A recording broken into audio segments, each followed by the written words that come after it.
तस्मै श्री गुरुवे नमः। सर्वमङ्गलमाङ्गल्ये शिवे सर्वार्थसाधिके शरण्ये त्र्यम्बके गौरी नारायणी नमोस्तुते।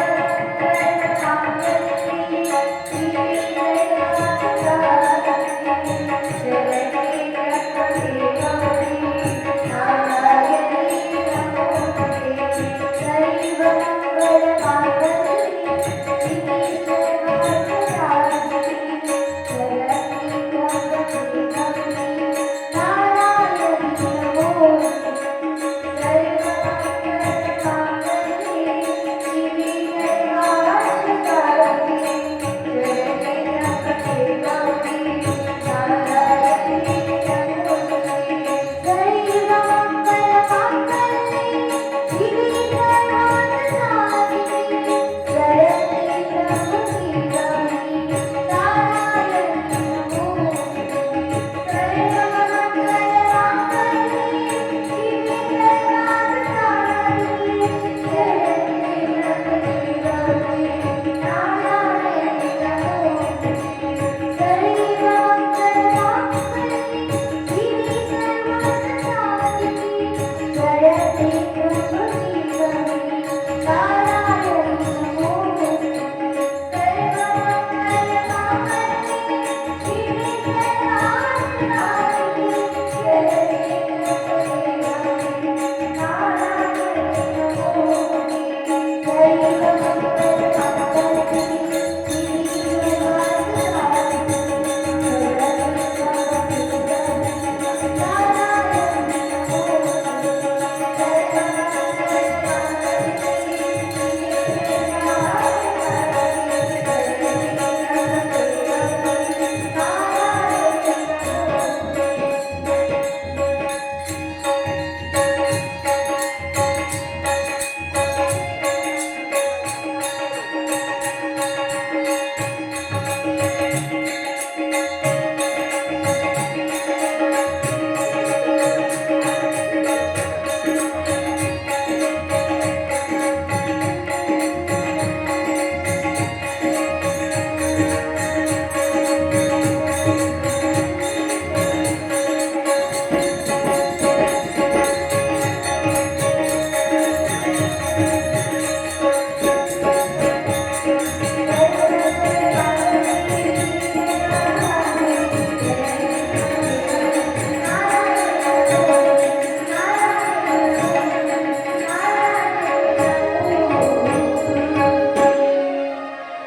सर्वमङ्गलमाङ्गल्ये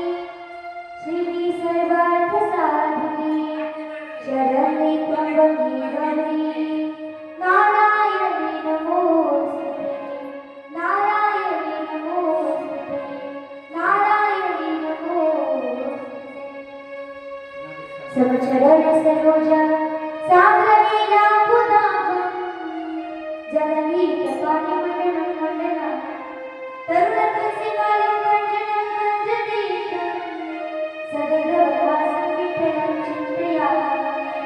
ॐ मुक्तानीश्वर करुणाकरा दयाळा तुमचा रंगनाधिरो पावन झालो चराचरी कैलासीला शुभचंद्रमौळी फणींद्र माधव कुटी जनानी काळांनी सिंधू दुःखारी तुझवी न शंभो गजकोनकारी श्री सच्चिदानंद रूपाय विश्वोत्पत्त्यादि हेतवे तापत्रय विनाशाय श्री कृष्णाय वयं नमः।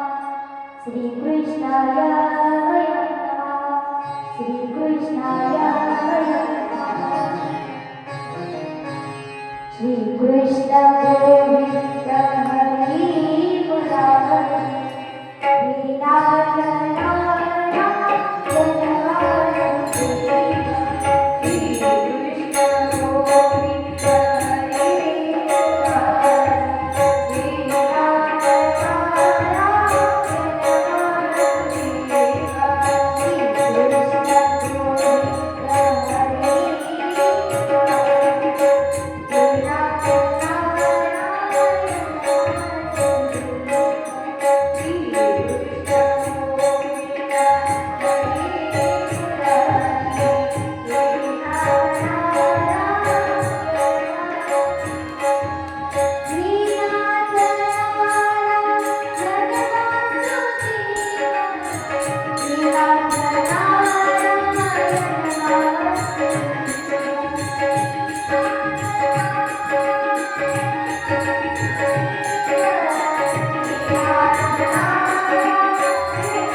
तुम्हा मला नाही स्वर्गातले देवाला सुद्धा स्वर्गातले देवाला वाटतं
ज्या संतांनी आपले जीवन परमार्थासाठी समर्पित केलं, मग आपण सुद्धा आपले जीवन देवासाठी समर्पित केलं पाहिजे. कारण देवावरती तुम्ही आम्ही प्रत्येकाने विश्वास ठेवला पाहिजे. आपल्या देवावरती किती विश्वास पाहिजे? लक्ष देऊन ऐकतात ना? किती विश्वास पाहिजे देवावरती? जसा एखादा बाप एखाद्याचे वडील एखाद्या मुलाला वर फिरतात की नाही? एखादा बाप आपल्या लेकराला वर फिरतो, पण ते लेकरू रडतं का? ते लेकरू रडत नाही, उलट हसतं.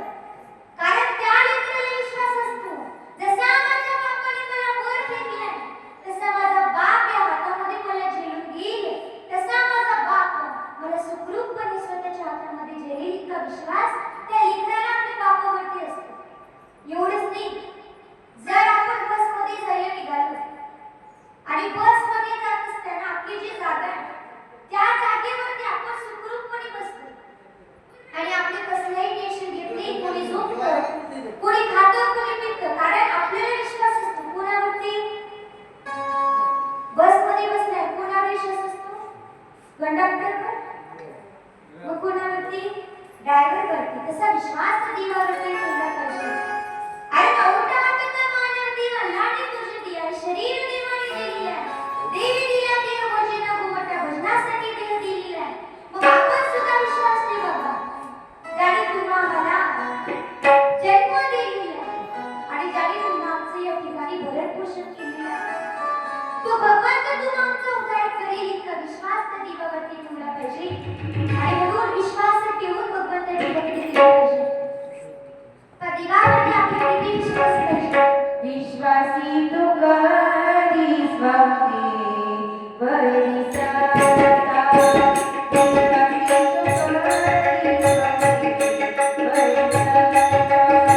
विश्वासी तो करी स्वामी बरी सत्ता,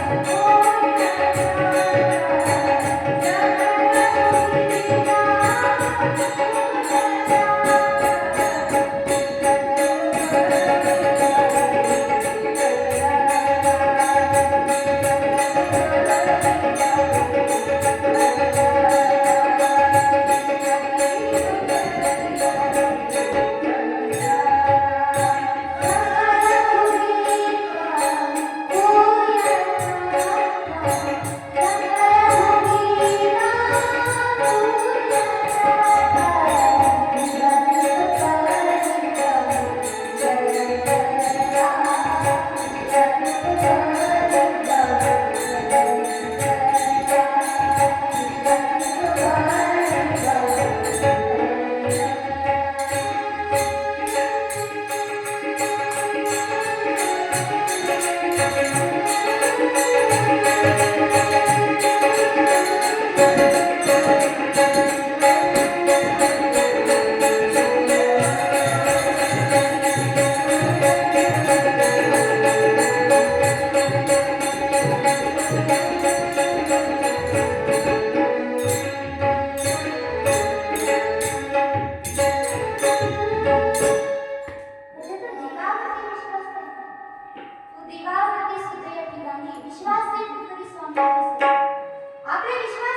तो करी स्वामी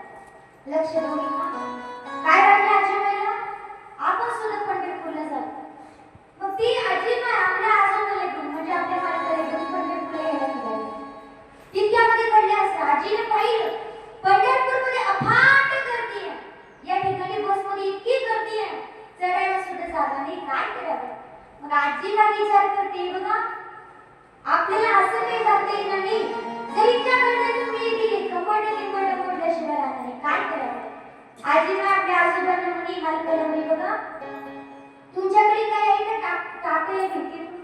अरे पण आपण कधी गर्दीमध्ये जर असेल तर काहीतरी खिडकीमधून आपण टाकतो, मग आपली जागा ती या ठिकाणी स्वीकारली जाते. मग आजीनं आजोबाला म्हटलं, अहो ऐकलं ना, तुमच्याकडे काहीतरी टाकायला आहे का?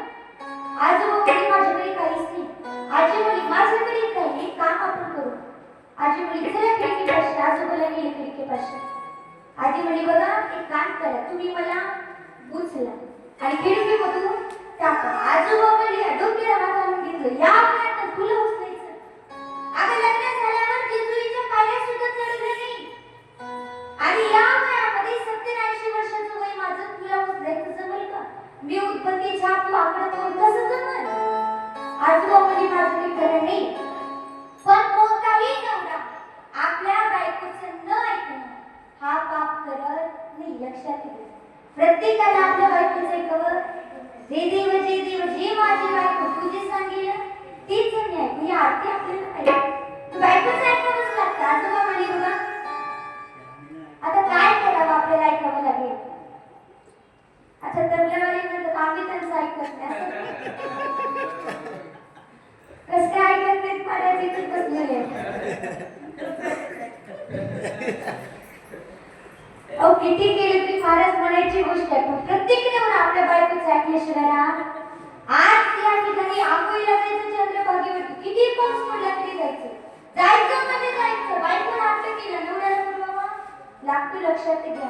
म्हणजे कोणताही हट्ट असतो, स्त्री हट्ट, बाळ हट्ट, योगी हट्ट, ती हट्ट पुरवावीच लागतात. म्हणून आजोबाने विचार केला, या खिडकीमधून टाकायचं जमल का या वयामध्ये?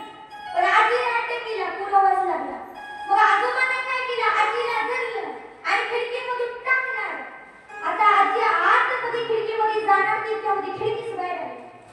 आता आजी धड वरी नाही, धड खाली नाही, वृद्धापकाळासाठी लटकत बसली. आता काय करावं? आजोबाने प्रयत्न केला आजीला खाली पडण्याचा.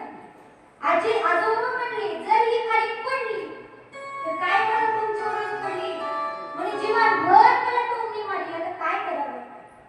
मग त्यावेळेला आजोबा पाय धरायला लागले, आजीला खाली उडायला लागले.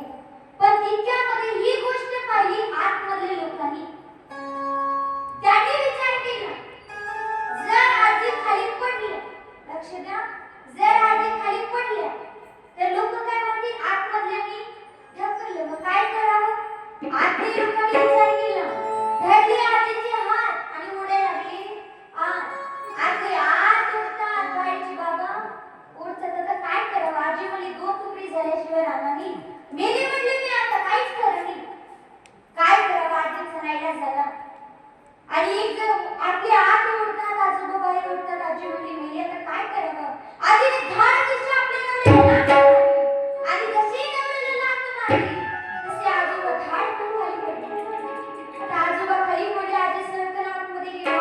आजी म्हणलं, काय अहो ऐकलं ना, या लवकर, मी आपली जागा टिपलेली आहे, या लवकर बसा. कशासाठी एवढा अभ्यास असतो? आपल्याला वाटतं जर आपण बसमध्ये ड्रायव्हर पाशी जर आपण बसलो, आपल्याला धक्का लागणार नाही, कुठला त्रास होणार नाही. तसा विश्वासाचा जो ड्रायव्हर आहे, विश्वासाचा जो मालक आहे, त्याच्या जवळ जर आपण राहण्याचा प्रयत्न केला तर आपल्यालाही कुठल्या प्रकारचा त्रास होणार नाही. म्हणून आपण सुद्धा त्या देवाच्या जवळ राहण्याचा प्रयत्न केला पाहिजे. म्हणून सतत त्या देवाचं नामचिंतन केलं पाहिजे. किती उदार आहे ते देव, किती सुंदर आहे. अहो, त्याच्या रूपाकडे पाहावं आणि आपल्याला सुख प्राप्त व्हावं. रूप पाहता लक्षणी सुख झाले हो साजन, असा तो देव आहे. म्हणून त्या देवाच्या चरणी, पांडुरंग परमात्म्याच्या चरणी अनंत अनंत कोटी प्रणिपात करून आपल्या गावामध्ये या श्री क्षेत्र पंढरपूर मध्ये खरं तर सगळ्यांच्या सहकार्याने वारमुडी गावकरी असतील किंवा अनेक प्रकारचे गावकरी असतील, सर्वांच्या सहकार्याने सप्ताह सुरू आहे. म्हणून सर्वांसाठी एका सर्वांनी जोरदार टाळी वाजवायची. आणि लक्षात घ्या, टाळी वाजवल्यानं व्यर्थ जात नाही, कारण टाळी वाजवण्याचे सुद्धा फायदे असतात. जे लोक पोटापाशी टाळी वाजवतात ना, त्यांच्या पोटाच्या वेदना जातात, कुठलाही त्रास राहत नाही. जे लोक छातीपाशी टाळी वाजवतात ना, त्यांच्या छातीच्या वेदना जातात. आणि जे लोक तोंडापाशी टाळी वाजवतात ना, त्यांचे लोक दात पडत नाही. आता कुणाला वाटतं काय माझे दात पडत नाही? वाटतं का? ज्याला वाटतं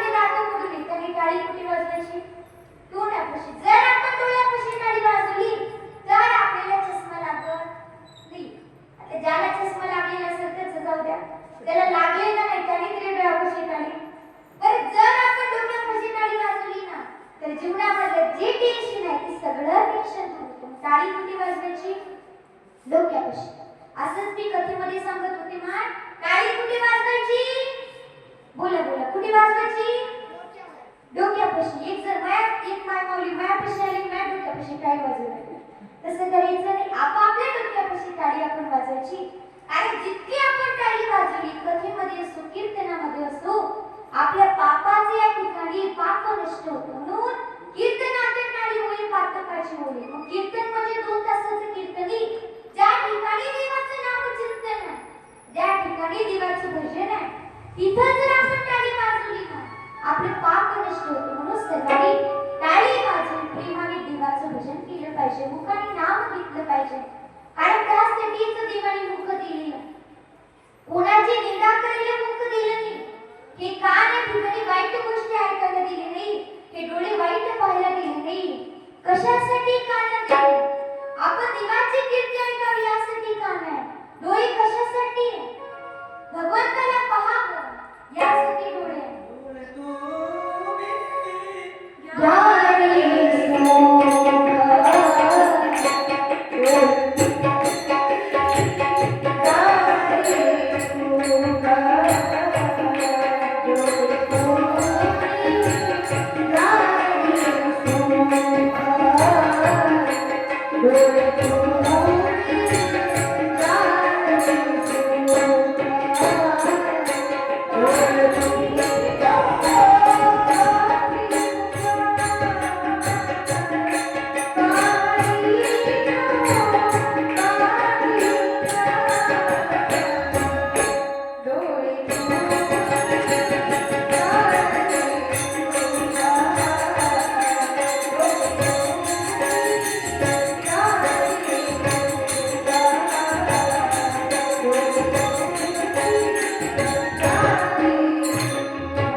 मग आपण सुद्धा मंगलमय असणारं देवाचं नाम घेतलं पाहिजे. का तर किती गोड ते देवाचं नाम आहे.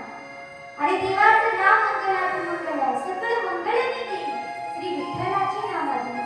नाम पवित्रात पवित्र, नाम गर्व्यात कर्मठ, नाम पवित्र आणि चोखट, नाम स्मरणीय कंठ, निज सुखात आगळे. किती नामाविषयी बोलत महाराज. जर नाम आपण देवाचं घेतलं ना आपल्याला पुण्याची गणना करायचं काम. आता पुण्याची गणना कोणी करी म्हणजे पुण्या जिल्ह्याची, पुणे जिल्ह्याची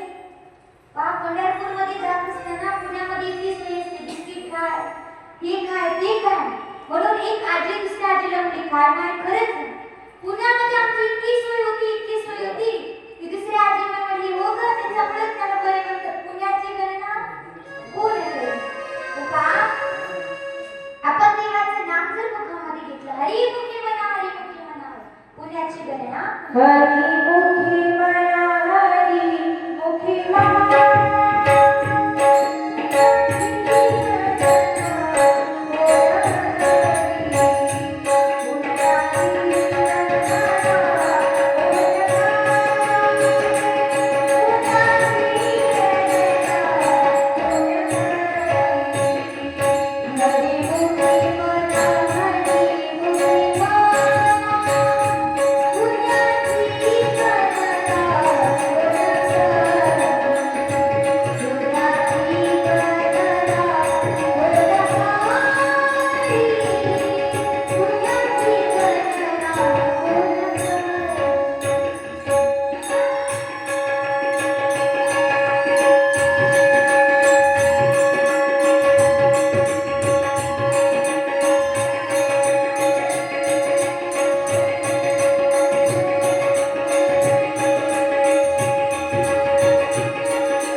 हरिमुखी म्हणा हरिमुखी म्हणा पुण्याची गणना कोण करी पुण्याची गणना कोण करी पुण्याची गणना कोण करी हरिमुखी म्हणा पुण्याची गणना कोण करी म्हणून मुखामध्ये ते देवाचे नामचिंतन केलं पाहिजे का जितकं मुखामध्ये देवाचं आपण नाम जपू ना तितके पाप आपले जणू राखू होतात एका जन्मातली हजारो जन्मातील पाप नष्ट होतात नाम संकीर्तन साधन पण सोपे आणि जडतील पापी जन्मातलीचे नाम इतकं सोपं आहे कारण जर तप करायचं असेल फार कष्ट आहे यज्ञ करायचं असेल आपण त्या ठिकाणी जन्मात पाहिजे असं म्हणतात यज्ञ जर करायचं असेल ना तर हातीचे जे सोंड आहे ते सोडीसाठी तुपाची धार आपल्याला सोडावी लागते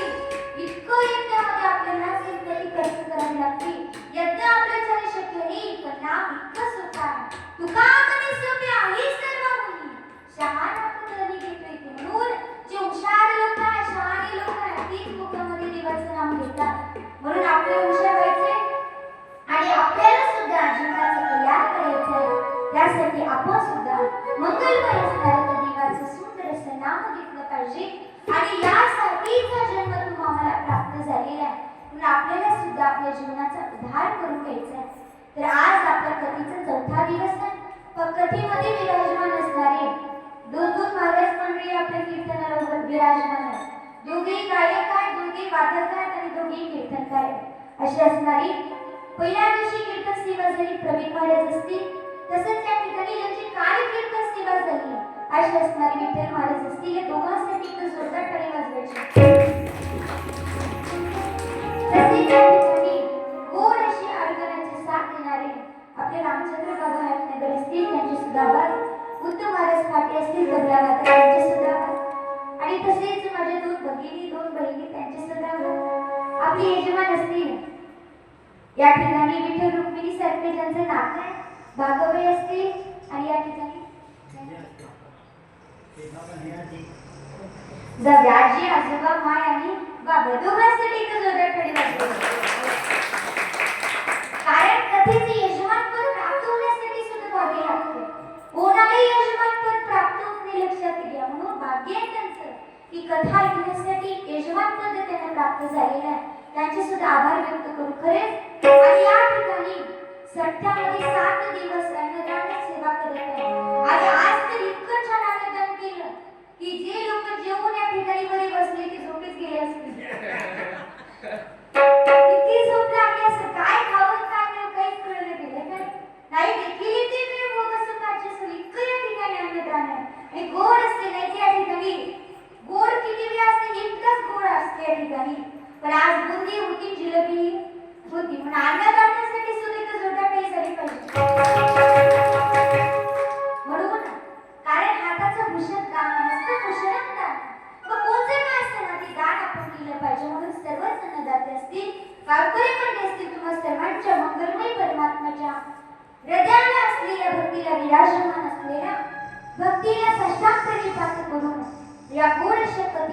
करूया.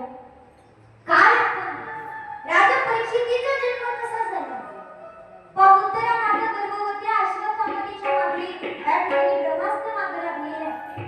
आणि या ब्रह्मास्त्राला वाचवण्यासाठी, उत्तरीला वाचवण्यासाठी या उत्तरीने भगवंताचा धावा केला. माझी काया जळायला लागली, जडी माझी काया लागल वनवा, धावरे केशव माई बाप्पा. आणि तेव्हा उत्तरा माता भगवंताचा धावा करते. भगवंत आले, भगवंताने वाचवलं आणि उत्तरीला आपलं मातृत्व देण्यासाठी सांगितलं. हे उदार उत्तरा मातेने भगवंताला दिलं आणि भगवंताची आई म्हणून सुद्धा उत्तरा माते या ठिकाणी झालेली आहे. पहा, जीवनामध्ये आईचं इतकं महत्व आहे की देव सुद्धा आई विना भिकारी, स्वामी तिने जगाचा, आई विना भिकारी अशी आई असते. भगवंताने सुद्धा आपली आई होण्याची इच्छा उत्तरा मातेला केली. उत्तरा मातेनं आपल्या हृदयामध्ये भगवंताला जागा दिली. त्यानंतर ब्रह्मास्त्र निघून गेले. भगवंताने सुदर्शन चक्र फिरवलं आणि ब्रह्मास्त्र त्या ठिकाणी निघून गेलेलं आहे.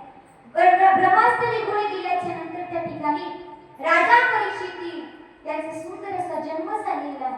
आणि जन्म झाल्याच्या नंतर उत्तरा मातेला त्यांचं भविष्य सांगण्यात आलं. हा प्रल्हादासारखा निष्ठावान होईल, बलीसारखा शूर होईल, रामासारखा धैर्यवान होईल, कृष्णासारखा होईल, अर्जुनासारखा धनुर्धर होईल असं भविष्य सांगण्यात आलं. उत्तरा मातेला आनंद झाला. राजा परीक्षिती जसे मोठे झाले आणि त्यांचा विवाह झाला. राज्य या ठिकाणी दिलेलं आहे. त्यांच्या राज्यामध्ये सगळीच जण सुखी आहे. का सुखी आहे? कारण राजा परीक्षितीच्या राज्यामध्ये, त्यांच्या राज्यामध्ये होती मजा, कारण वाईटाला होती सजा. आणि असा असणारा त्या नगरीचा परीक्षिती राजा, ज्यावेळेला राजा प्रत्येक साधू असो, संत असो, प्रत्येकाचा आदर करायचा. पण एके दिवशी राजाने पाहिलं कोणीतरी गाईला बैलाला मारत राजा त्यांच्या मागे लागला आणि तो होता कली. जसा राजा कलीच्या मागे लागला, कलीला दंड देण्यात तिथल्यामध्ये कली राजाला शरण आला. राजा, मला राहण्यासाठी जागा द्या. मग राजा परीक्षितीने कलीला जागा दिल्या. दारू, मद्यपान या ठिकाणी, जुगार, हिंसा याच्यामध्ये तू जागा, पण या ठिकाणी कली म्हणणं हे सगळ्यात धडकल्या जागा, एखादी चांगली जागा द्या. मग भगवंताने या ठिकाणी राजा परीक्षितीने सांगितलं, सोन्यामध्ये तू राह. मग जशी जागा दिली, कलीचा वास सोन्यामध्ये असतो, पण आपल्या मेहनत केलेल्या सोन्यामध्ये कली राहत नाही. जे सोनं लुबाडून आणले त्या सोन्यामध्ये कली राहते. मग त्यानंतर राजा परीक्षिती एके दिवशी शिकारीला गेले आणि शिकारीला जात असताना तहान लागली. शबीक ऋषीच्या आश्रमामध्ये आवाज दिला, पण शबीक ऋषी धाडस नव्हते. राजाला राग आला. शबीक ऋषीच्या गळ्यामध्ये सर्प टाकला. शृंगी ऋषीने श्राप दिला राजा परीक्षितीला, ज्याने कोणी माझ्या पित्याच्या गळ्यामध्ये मेलेला सर्प टाकला असेल, तू 7 दिवसाच्या आत तक्षक नावाचा नाग येईल, त्याला दंश करेल आणि तो मरून जाईल. शबीक ऋषीला वाईट वाटलं. राजा परीक्षितीनं आपल्या जीवनाचं सार्थक करण्यासाठी काय करावं म्हणून राजा परीक्षिती साधू संतांना विचारू लागले, कोणीतरी मला मार्ग सांगा, माझ्या जीवनाचं सार्थक करून घ्या. नारद शुकदेवाकडे गेले आणि शुकदेव राजा परीक्षितीला कथा सांगण्यासाठी आले. प्रजादेवा शुकदेव राजा परीक्षितीला कथा सांगण्यासाठी आले.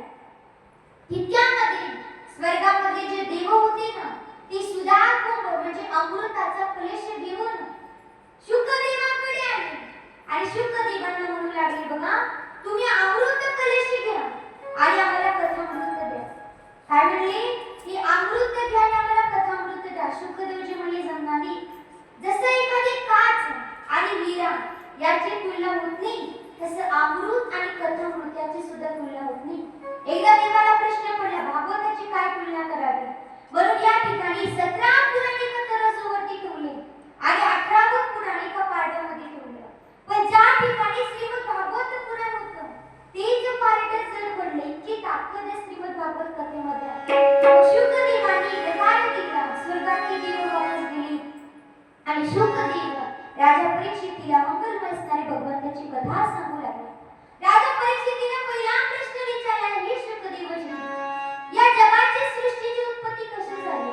मग त्यावेळेला शुकदेव राजा परीक्षितीला सांगू लागले, या जगामध्ये पहिलं काहीच नव्हतं, एक मात्र तो देव होता आणि देवाला एकाच अनेक होण्याची इच्छा झाली. एको हक होशाम प्रजैन, देवाला वाटलं एकाच अनेक व्हावं म्हणून एक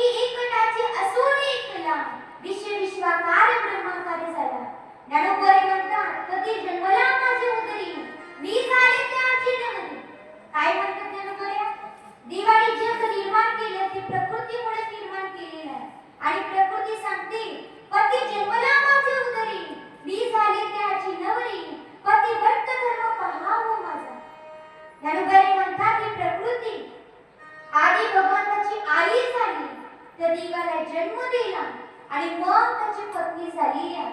असा तो भगवंत का?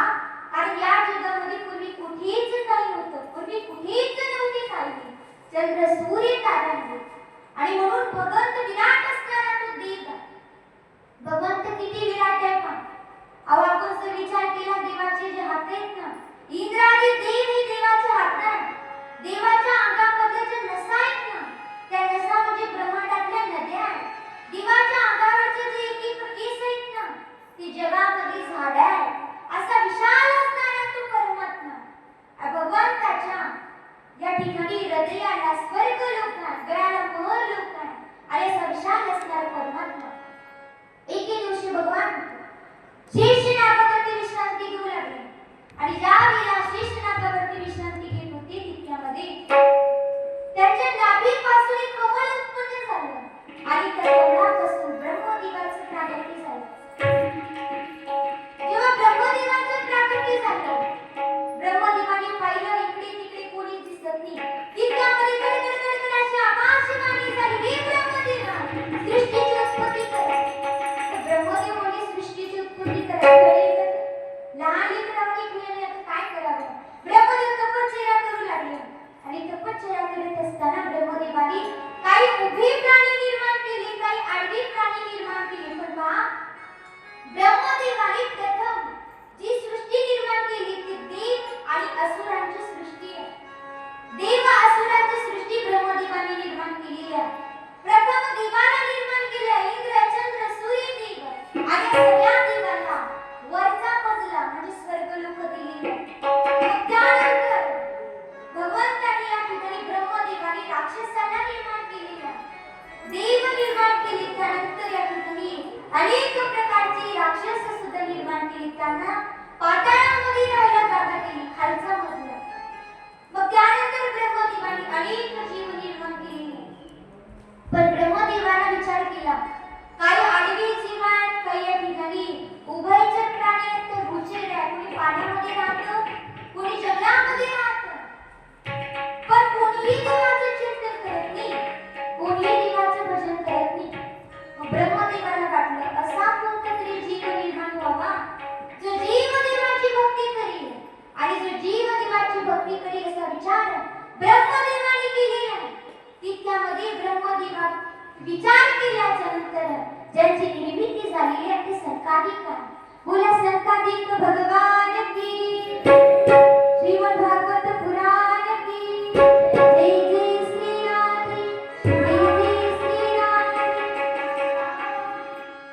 अशा असणारे संकादिक निर्माण झाले, आणि ब्रह्मदेवाने संकादिकाला सांगितलं, संकादिकानं चार पुत्र संकादिक, सनक, सनातन आणि सनंदन आणि सनत कुमार. ब्रह्मदेवाने सांगितलं जा सृष्टीची उत्पत्ती करा. संकादिक म्हणजे सांगणे आमचा जन्म सृष्टीच्या उत्पत्तीसाठी झालेला नाही, आमचा जन्म देवाच्या भक्तीसाठी झालेला आहे, म्हणून आम्ही नाही सृष्टीची उत्पत्ती करणार. ब्रह्मदेवाला राग आला, माझे पुत्र ऐकून माझं ऐकत नाही, राग आला ब्रह्मदेवाला, आणि श्राप दिला, जसे आहात तसेच राहा. आज संकादिक तपोवृद्ध आहे, पण तरी सुद्धा लहान बालकासारखे दिसतात, पण तरी सुद्धा संकादिक असू लागले का? कारण लहानपणामध्ये जे सुख आहे ते सुख तरुणपणामध्ये सुद्धा नाही, म्हातारपणामध्ये सुद्धा नाही. म्हणून सर्व संत देवाला मागणी करतात, लहानपण बिगारी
हॅलो.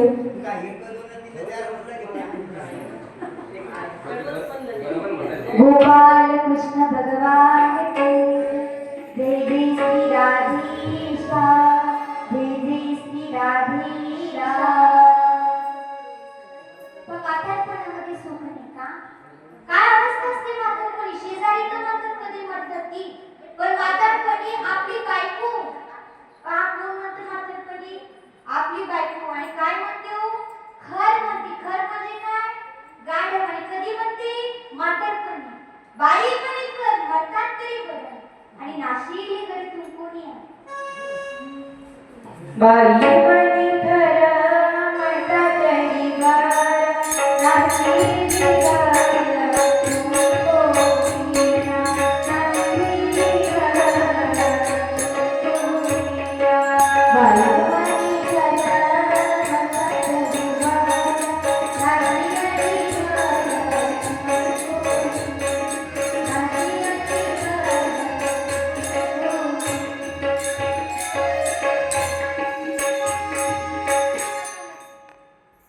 त्या संत सांगतात की म्हातारपणी आपली बायको सुद्धा म्हणते बाई म्हणे खर म्हणतात तरी बरे नाशिकली घरी तू कोणी आहे? अशी आपली अवस्था असते.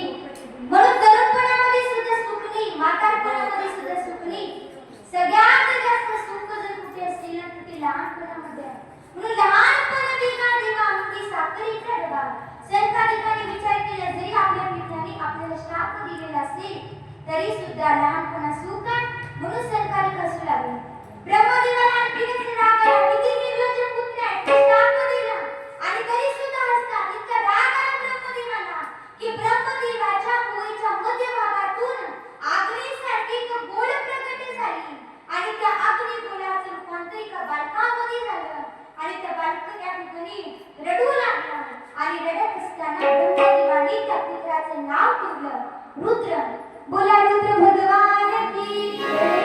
श्रीमद् भागवत पुराण की जय. जय जय श्री राधेशा जय जय श्री राधेशा.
इंद्रावती भगा चक्रधरता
ब्रह्मदेवाच्या मनामध्ये वासना जागृत झाली आणि जसे ब्रह्मदेव त्या मुलीच्या मागे पाय लागली स्वर्गातील देव हसायला लागले आणि जे ब्रह्मदेव सृष्टीची उत्पत्ती करतात त्या ब्रह्मदेवाच्या मनामध्ये वासना जागृत झाली हसू लागले देव आणि देव हसत असताना ब्रह्मदेवाने विचार केला अरे काय माझ्याकडून वाईट कृत्य घडत आहे काय मी पाप केले या ब्रह्मदेवाला वाईट वाटलं बचारा झाला म्हणून ब्रह्मदेवाने ते शरीर होतं त्या शरीराचा त्याग केला आणि जसा शरीराचा त्याग केला त्याच्या मुखापासून चार ठिकाणी दिशा तयार झाल्या पूर्व पश्चिम उत्तर आणि दक्षिण चार दिशा निर्माण झाल्या त्यांच्या मुखापासून मग त्यानंतर ब्रह्मदेवाने नवीन शरीर धारण केले आणि जसं नवीन शरीर धारण केले त्यांच्यापासून एक स्त्री झाली आणि एक पुरुष झाला ते दोन स्त्री पुरुष म्हणजे मनु आणि शत्रुघ्न ब्रह्मदेवाने मनु आणि शत्रुघ्नाला सांगितलं जा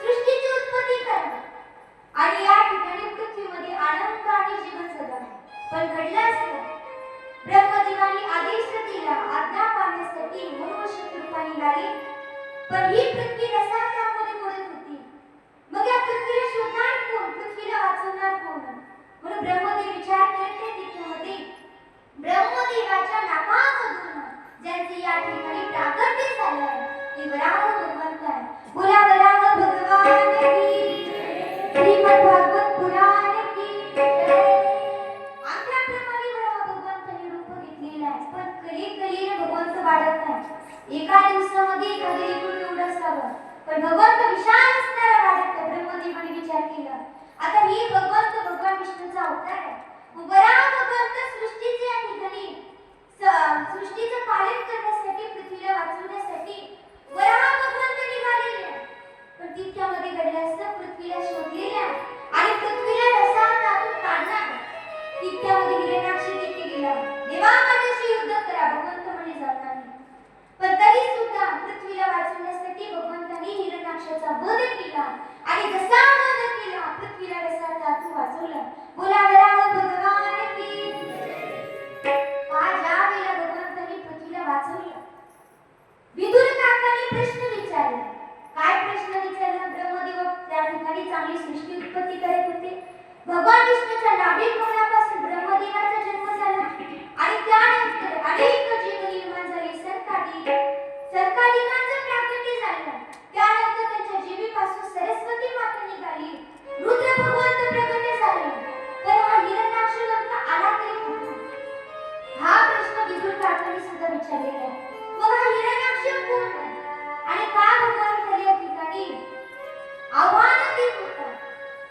मग त्यावेळेला त्यांना सांगण्यात आलं कश्यप ऋषी आणि या कश्यप ऋषीचा जन्म ब्रह्मदेवापासून झाला कश्यप ऋषीला दोन पत्नी आहेत किती पत्नी बाबा तुम्हाला किती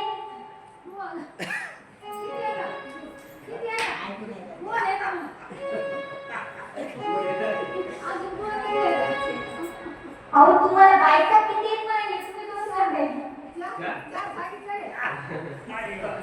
लक्षात घ्या कश्यप ऋषी आहेत आणि त्यांना दोन पत्नी आहेत बायका किती पण प्रत्येकाच्या दोन पत्नी असतात आता आपल्याला प्रश्न पडतो दोन पत्नी आहेत का पत्नी असतात दोन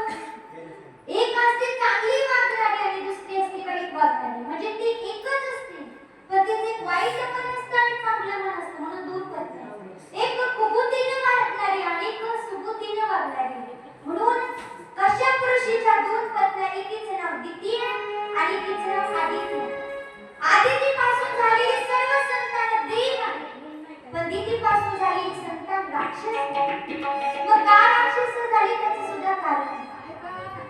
पण लक्ष देऊ नये का राक्षस झाली त्याचं सुद्धा गोपाळ कृष्ण भगवान की जय. कश्यप ऋषी ज्या वेळेला तिने सांगितल्या वेळेमध्ये आपल्या घरी यायला निघाली तिच्यामध्ये दितीच्या मनामध्ये काम वासना जागृत झाली. सायंकाळची वेळ दिवे लागण्याची वेळ आणि त्या काम वासनेपोटी या ठिकाणी येऊन त्या ऋषीच्या आहारी ती गेली. कश्यप ऋषीने सांगितलं तिने सांजेची वेळ मध्ये या टायमाला भगवान शिवजी आपल्या भूतगणाला घेऊन फिरत असतात आणि काय फिरतात, कोण माझा भक्त आहे, कोण अभक्त आहे, कोण वंदनीय आहे, कोण निंदनीय आहे, सगळे भगवान शिवजी पाहतात. म्हणून कोणाला काय द्यायचं हे सुद्धा पाहतात. पण या वेळेमध्ये तू असं कृत्य केलं म्हणून तुझ्या पोटी येणारी सगळी संतान ही राक्षस होईल. म्हणून कश्यप ऋषी त्या ठिकाणी दितीला सांगू लागले. दिती 100 वर्ष त्या ठिकाणी दितीच्या गर्भामध्ये 100 वर्ष राक्षस वाढत होते आणि 100 वर्षाचा गर्भ दितीने आपल्या पोटामध्ये साठवलेला. पण ज्या वेळेला राक्षस जन्माला येणार तिच्यामध्ये अपशकुन व्हायला लागला. इतका अपशकुन व्हायला लागला की पृथ्वीमध्ये या ठिकाणी पृथ्वी सुद्धा थरथर कापू लागली. आकाशामध्ये विजांचा कडकडाट व्हायला लागला. समुद्राच्या लाटा उसळायला लागल्या. गायीच्या त्या ठिकाणी दुधाच्या धारांनी रक्ताच्या धारा वाहत होत्या. अनेक जीव अनेक पक्षी जगोते आवाज काढू लागले आणि अशा भयानक वातावरणामध्ये ज्यांचा जन्म झाला ते हिरण्यकश्यप आणि हिरण्याक्ष दोघेही जुळे भाऊ असं या ठिकाणी दुपारी शरीर असणार, अकराळ विक्राळ त्यांचं रूप असणार. का देवाच्या जन्माच्या वेळी स्वर्गामधून पुष्पांची वृष्टी होती, गंधर्व गायला लागतात, अप्सरांचे नृत्य चालू होतं.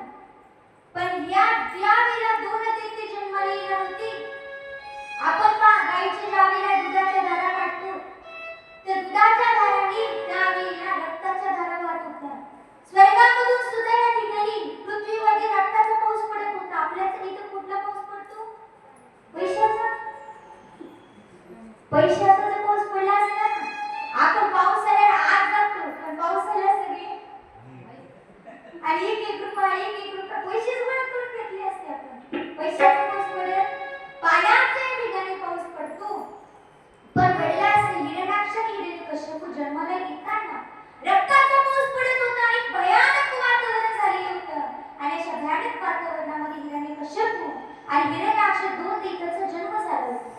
मग हे 2 दैत्य यांना शाप काय होता, का जन्माला आले त्याचं सुद्धा कारण भगवान विष्णू यांच्या दरबारामध्ये 2 द्वारपाल जय आणि विजय दोघे होते आणि ते हिरण्यकश्यप आणि हिरण्याक्ष म्हणून जन्माला आले.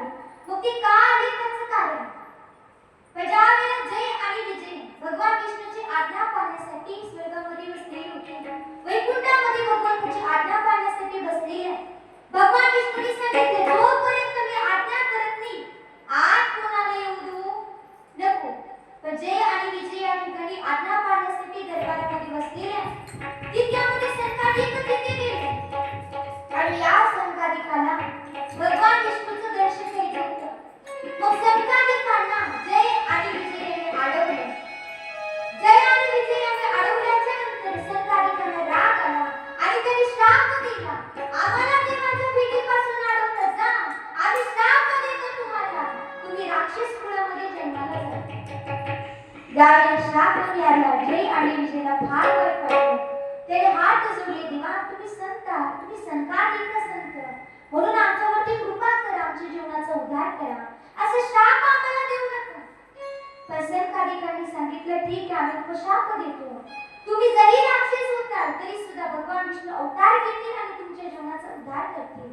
मग हे जे जय आणि विजय भगवान विष्णूकडे गेले, त्यांनी सांगितलं संकादिकांनी आम्हाला शाप दिलेला. भगवान विष्णू म्हणे काळजी करू नका, तुमच्यावरचा शाप मी भोगतो, तुम्हाला या ठिकाणी शाप भोगायची गरज नाही, पण तरी सुद्धा तुम्हाला जन्म घ्यावाच लागेल. मग हिरण्यकश्यप जय आणि विजय सांगू लागले, देवा तुमच्यापासून आम्ही वेगळं राहू शकत नाही. भगवंत म्हणे ठीक आहे, जर तुम्हाला माझ्यापासून वेगळं राहायचं नसेल ना 7 जन्म चांगली भक्ती करा, माझ्यापाशी परत या. ती म्हणे जमणार नाही देवा, 7 जन्म आणि तुमच्यापासून आलो आम्हाला जमणार नाही. देव म्हणे ठीक आहे,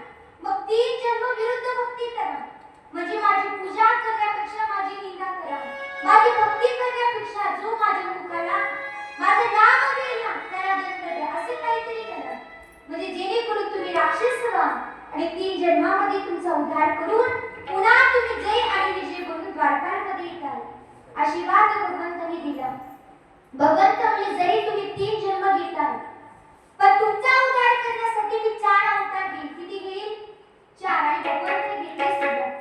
का? हिरण्याक्षाला मारण्यासाठी भगवंतांनी वराह अवतार घेतला. हिरण्यकश्यपूला मारण्यासाठी भगवंतांनी नरसिंह अवतार घेतला. आणि या ठिकाणी कंस दत्तपुत्राला मारण्यासाठी भगवंतांनी कृष्ण अवतार घेतला. राम या ठिकाणी अवतार घेऊन रावण आणि कुंभकर्णाचा वध भगवंतांनी केलेला. अशी 4 अवतार भगवंतांनी घेतलेले आहेत. ज्या वेळेला हिरण्यकश्यपूला हिरण्याक्षाला शाप मिळालेला, हिरण्याक्षाला कठीण तपश्चर्या केली आणि देवाला वरदान प्राप्त करून घेतलं. माझ्या इतक्या या ठिकाणी ताकदवान कोणी नसेल इतकं वरदान प्राप्त करून घेतलं. पाणी कसं देवाकडे गेल्याच्या नंतर अनेक गोष्टी देवाला मागत असतात, मागतात की पण आपण देवाकडे गेल्याच्या नंतर देवाला एक दान मागावं. आणि ते कोणतं दान मागावं तर संत सांगतात, हे दाना देवा देवा हे दाना देवा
इतकी तपश्चर्या केली की भगवान विष्णूने पाहिलं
देने वाले श्याम प्रभु तो धन दौलत मिला, श्याम प्रभु से मांगे तो बिना मोरे इज्जत क्या मांगे। देने वाले श्याम प्रभु तो धन दौलत फिर क्या मांगे, श्याम प्रभु से मांगे तो बिना मोरे इज्जत क्या मांगे। मेरे जीवन में आप कहते, मेरे जीवन में आप कहते, तू खुशियों की बरसात, श्याम देना है तो दीजी जन्म जन्म का साथ। ही साथ भगवंताला मागितली पाहिजे की जन्मो जन्मी माझ्या सोबत राही भगवंताला मागावे। म्हणून या ठिकाणी कर्दम ऋषी देवाला मागता देवा माझ्या सोबत कायम तुम्ही राहा।